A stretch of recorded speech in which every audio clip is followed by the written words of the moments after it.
Pagbati sa ating mga viewers.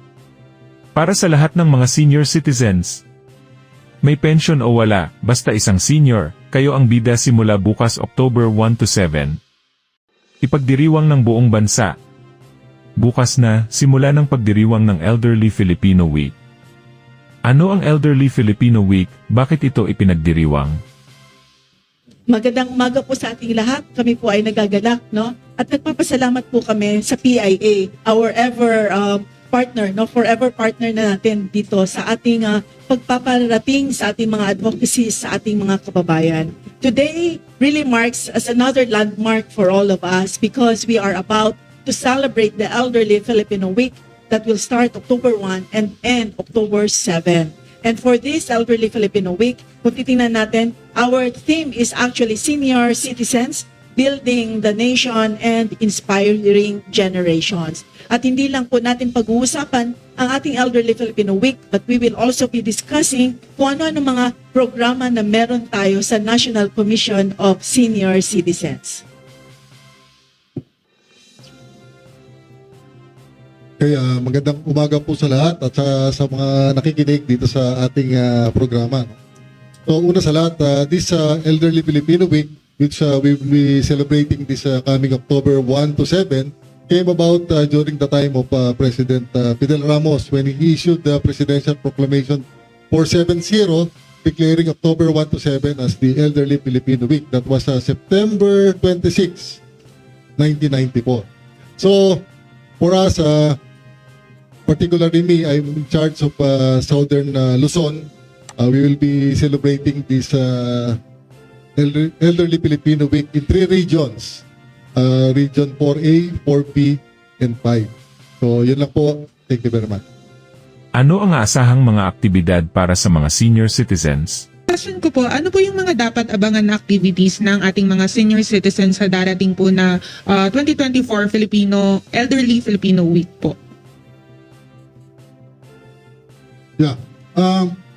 Sa October 1, which is the first day of this Elderly Filipino Week, we will have this big celebration po sa MOA namin gagawin, wherein magla-launch tayo ng mga different projects. This is in coordination with SM Care sa MOA, Mall of Asia. So, meron kaming ila-launch yan na mga programs namin, siguro mga activities na para sa senior citizens. And it will be our, siguro, since NCSC was created, this will be the 3rd celebration na gagawin to ng NCSC. Last 2022, we held it at MOA. 2023, we held it at Cebu City, also with SM. And the 2024, balik ulit dito sa MOA. So, mag-start kami sa early mass, then parade, then we will proceed to sa mall to hold this yung celebration namin. May mga Zumba, may mga giveaways kami para sa mga senior citizens through the mga sponsors din ng NCSC para do sa program na yan. So this will be a siguro half day activity and siguro in conjunction with other regions, meron din pong mga events na gagawin sa iba-ibang regions. In my area, sa Southern Luzon, we will conduct this sa Montalban or sa Rodriguez, sa Rizal. So, meron kaming celebration doon in collaboration with Mayor Evangelista. Then, pagdating ng October 8, we will hold it sa Daet, Camarines Norte, in coordination with Governor Padilla. Then, meron pa kaming isa later sa Oriental Mindoro, sa Calapan. So, yun po yung sa akin daw. So, in other regions, meron din po silang respective celebrations. So, this will be a nationwide celebration, particularly sa mga regions. So, siguro that time, 17 celebrations po simultaneous yan na magaganap sa October 1. Then, meron pa po yan, sunod-sunod, hanggang October 7.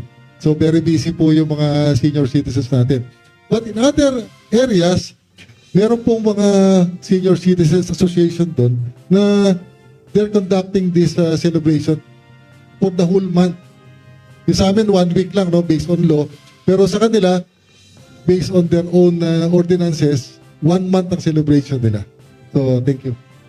Sundan ko na lang din, yung sinabi ni Commissioner Jen, Kung titingnan po natin, napapakita po natin yung calendar of activities ng ating bawat region, clustered regions. So meron tayo a variety of programs and activities. Aside from meron tayong medical and dental, na mga mission na gagawin natin, meron din tayong mga tinatawag na intergenerational connection na magkakaroon tayo ng mga cultural activities. Kasama din po yan yung tree planting natin, So hindi po mawawala yung ating tree planting activities. Kasama po yung ating mga essay writing, So lahat po yan sa buong linggo, merong mga kanya-kanyang programa pero connected yan sa lahat based on our theme which is building our nation and inspiring generations.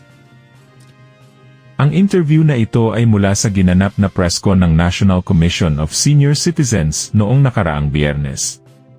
Kaya kung isa kang senior citizen at gusto mong makijoin sa celebration na ito, i-check sa inyong mga LGU kung meron mga ganap o di kaya ay sa NCSE offices. Paalala din, para sa mga nagtatanong, bilang klarifikasyon, wala po kayong matatanggap na ayuda o cash assistance sa pagsiselebrate ng Elderly Filipino Week. Ito lamang po ay selebrasyon para sa inyo. Maraming salamat. Muli, ito ang Senior Balita naghahatid sa inyo ng makabuluhang balita at totoong impormasyon.